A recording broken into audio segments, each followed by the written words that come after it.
it, no, you will be wrong. So, you will be wrong. And yes, you use allegory. But yes, you can't be an on one Casancasa Chirasi. On a can, I said. And I watch I say, wait a minute, Sassin Wagina Homa. And there is no information about it. So, no, be a can I say now, no, well, one channel, or say, waging on, waging on. You first interpret the Bible. More example. I'm a watch it, the American has it. May the Augustine the you know, and a war your textbook, Yesiano. Hermeneutics and exegesis. How to read the Bible for all its worth. Second edition by Gordon D. Fee and Douglas Stuart. And Gordon D. Fee near Douglas Stuart. And a omochro sa textbook here you use it for degree theology for degree classes. No, Eddie, sir, we say no Emma as example. Augustine, the interpretation of the Good Samaritan, Enna or the Mayan say in Panto home. How wrong people can allegorize. And nipa able to me, allegory, very wrong, completely wrong. Say, oh, here, sir, Good Samaritan, a story, Now, yes, Jesus didn't have any idea about any of these interpretations. So, answer we are walking. Any yes, na binimukra. And for yes, na some more walking. Now, or Maxa illustration, Eddie Achran say, Onipa yonko, and a dear wabuano. Buaunia, Nayan yonko. Be a neighbor to anybody a Ushianubia. This is the point Jesus was making. But no matter what developer free Yesu, not some or kind anymore, Yesu in the more. I will give you an example of a practical example to make this clearer. The Ebema when I much clearer allegory no. I am much mubedaho ye amawo. Now, in the book of Samuel, in the book of 1 Samuel, say, okay, every 17 hona, or can a David ni Goliath. Say, David, Eko shia Goliath, and no Ekon. Now, Bible tray and say, David, one Goliath, Kasano. Na Goliath no ejina ojina bonhwa eja ena Israel for nso ewo eja ena bonhwa ewo omu finfi. That is a valley. Enti David fast eko valley no mu eko fa abo enum 5 stones. Na ofa 5 stones no ena odigu ne kotokuum. Enti sa stones no eno bi na oyide hye ne ntomwo no mu ya oto ya ekobo David Goliath maso a ekun no. Enti people have allegorized the 5 stones of David. People have allegorized the stones.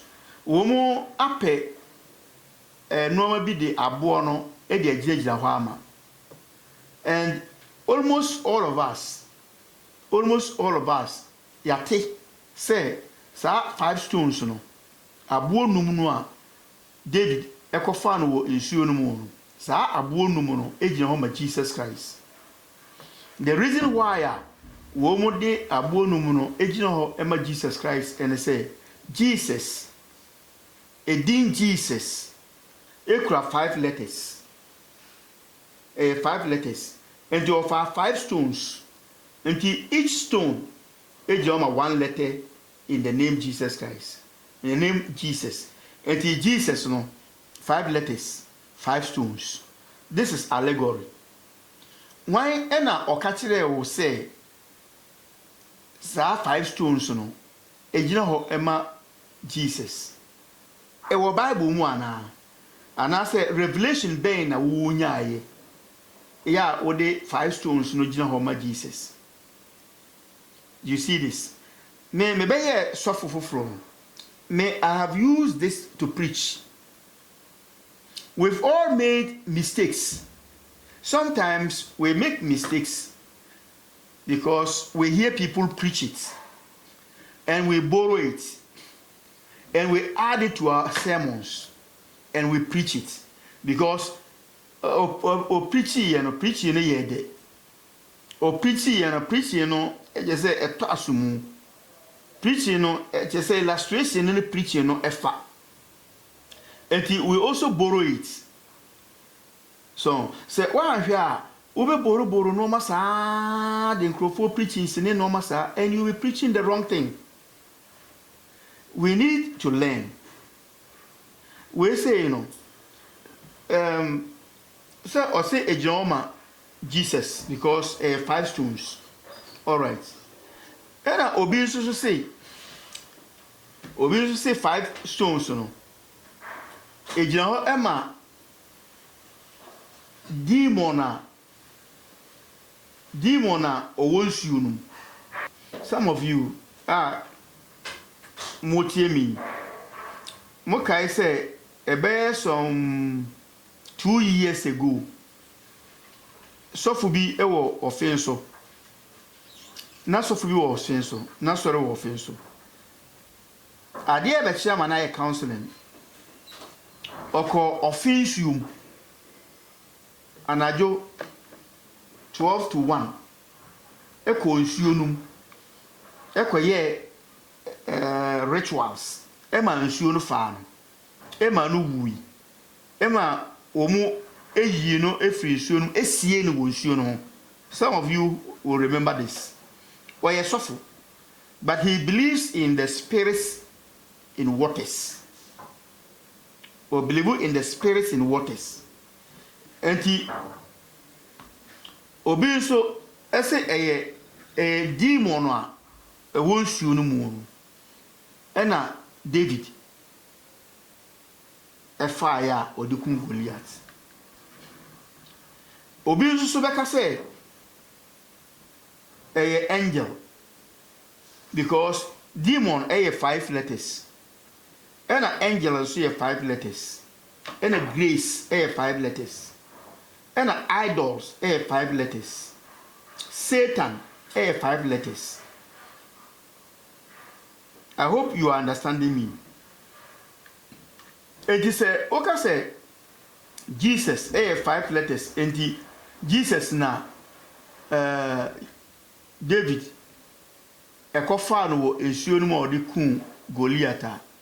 Obi also say 5 letters grace or the adom any kun. Then obi also say or the angels any kun. Obi say demon obi say Satan. Obi say idols abosomo a wonsuo no. So community no abosom wo your 5 and of fire or the kun.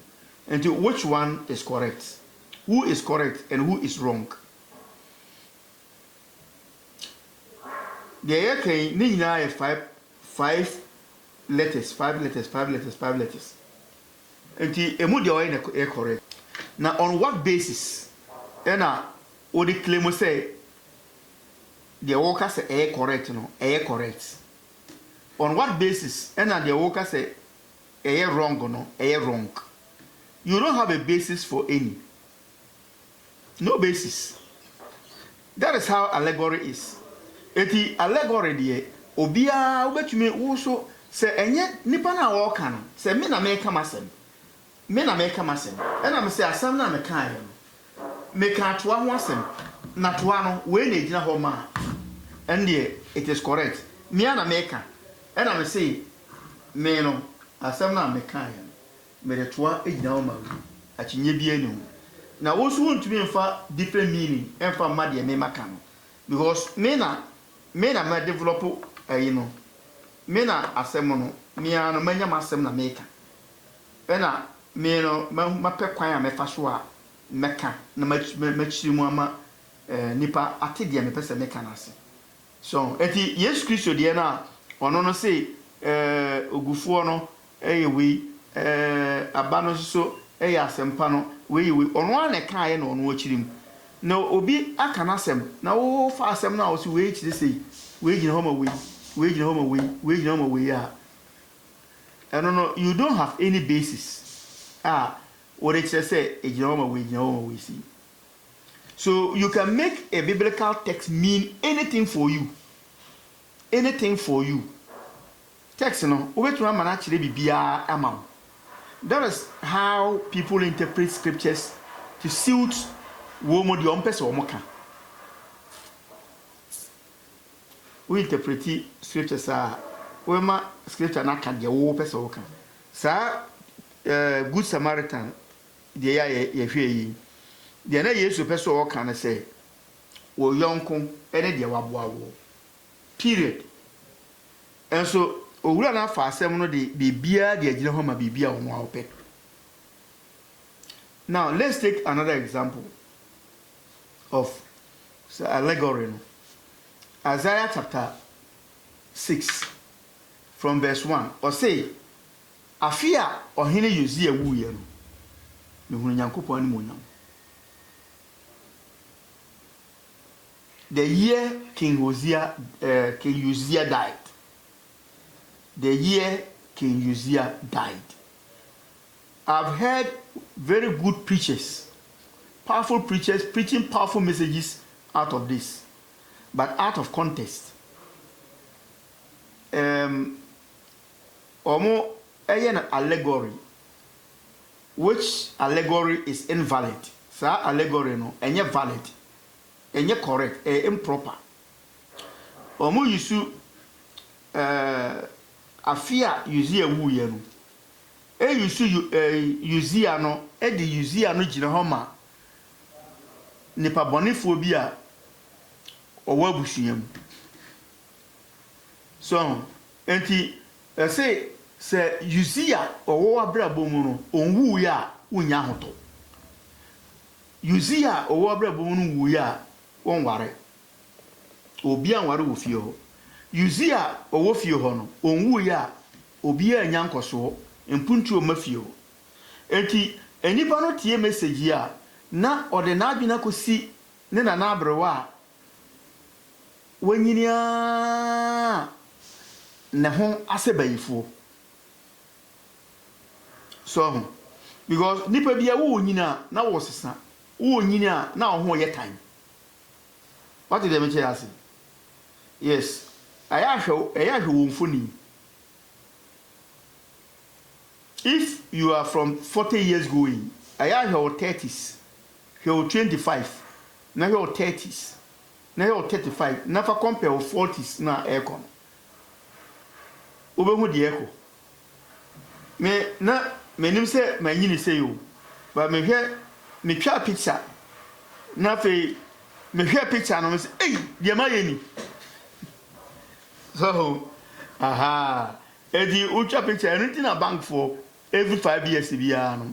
So account or bank or more picture for. And Ghana card, ube renew, ube twa picture for. Or license, u renew or more yen for fra, ube send twa picture for.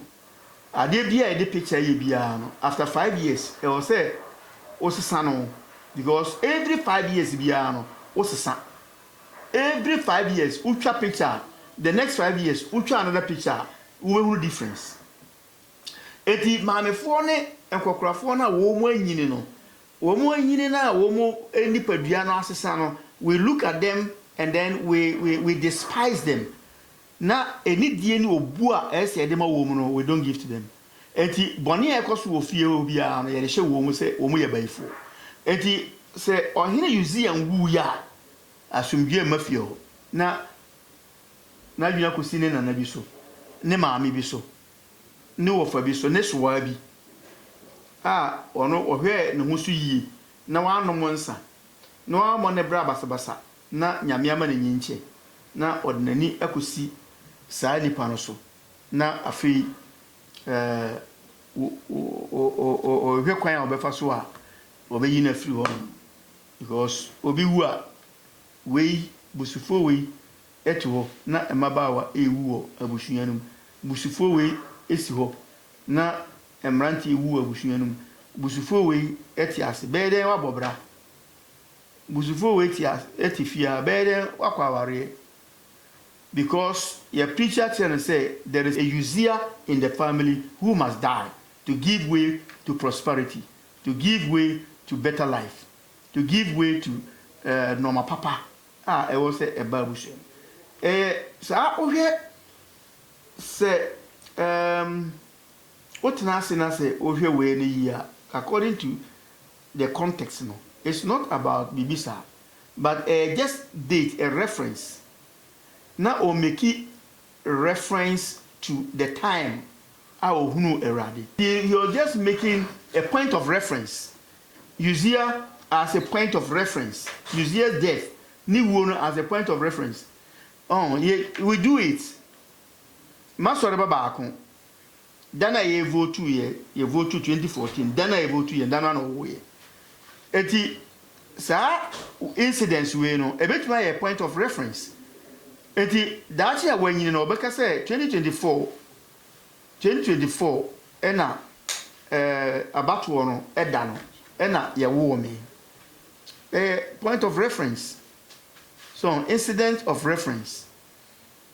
Eti ohi is here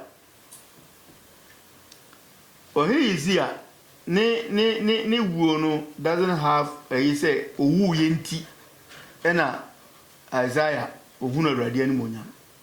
That is not the contextual meaning of Saasemon. And it is just an allegory. And you already use the original Emanipa Bonifua or ye usia quine.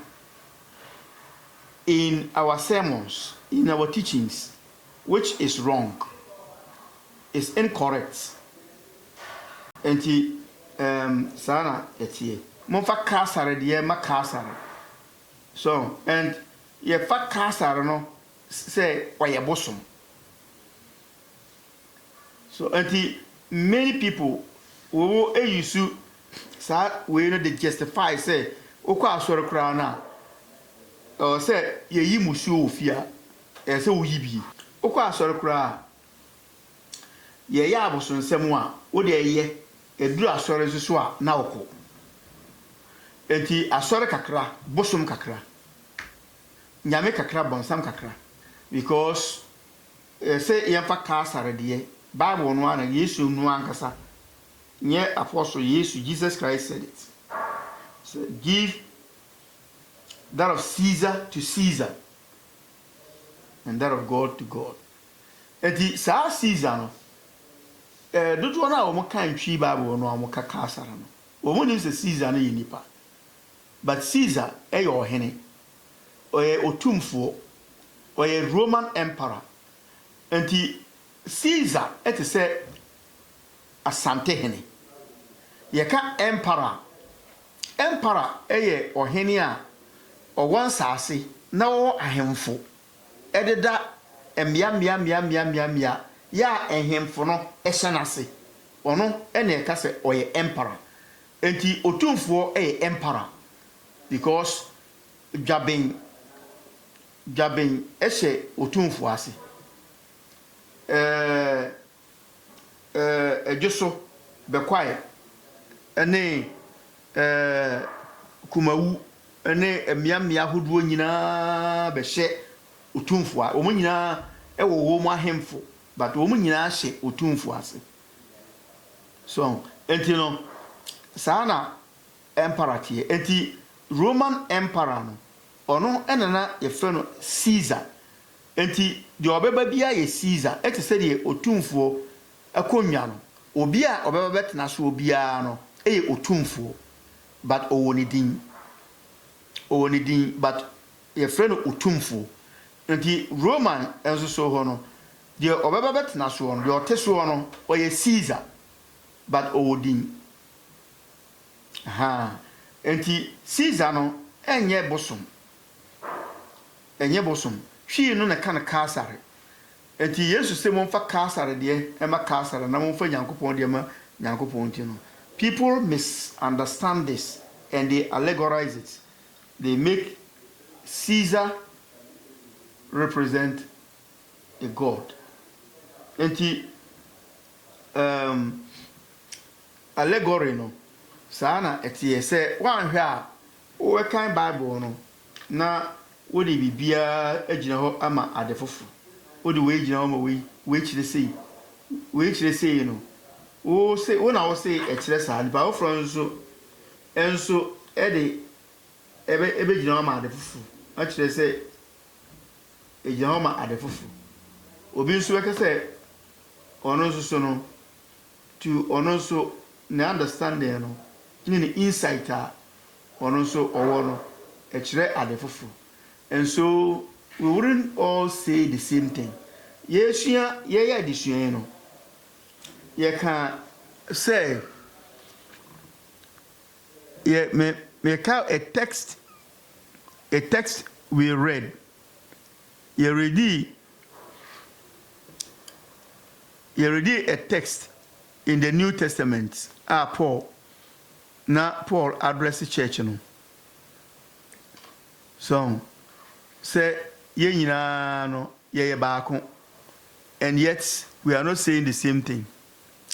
Or say Ephesians chapter 4 from verse 1 to 6 mama yenti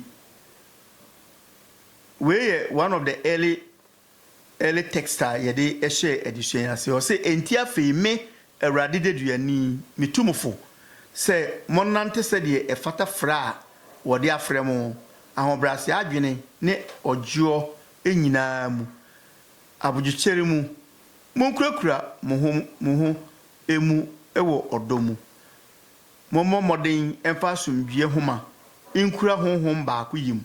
And then from verse 4 no Paul say nipadua baako honhom baako said ye wafre mo nso mofre any daso baako. The hope of your calling is one. Erade baako, one Lord, gidie baako, one faith, asubo baako, one baptism. Ye nyina nyankopon ne agya baako. Our God and Lord one. Agya baako. So odi ye nyina so na ofa ye nyina mu na oti ye nyina mu. And yet we are not saying the same thing. One faith, one baptism, one hope, one God, one Lord. And so yen kan asem baako obia na de woka e ji say interpretation mu no say yenya principles a guide yen in our interpretations. Everybody will interpret the Bible say the opebia, and a text will mean to the interpreter whatever the person wants the text to mean to him. The person text no enchre emano no e be kire sa. So enti say Bible no ankasa enka say we ejina homa we a yen kope bibi mfa njina homa say we ejina homa we obi so say there be ejina homa we obi so say there be ejina homa de fofo. And then you see say there is confusion. So what we are saying is say invalid allegory. And then you share about allegory. And before we end, mamemfa kakrabi enka ho na Matthew chapter 13, verse 1 kosi na wiani na parables. Mebuo enko. But yeka mebuo no a emebuo no nsonsunye wom English no kind of parables. Say ni nyina parables. She no so kan say ni nyina parables. But so we are parable no brofo na Aramaic kasa bi so ena wo mo translate yi enya the word metal,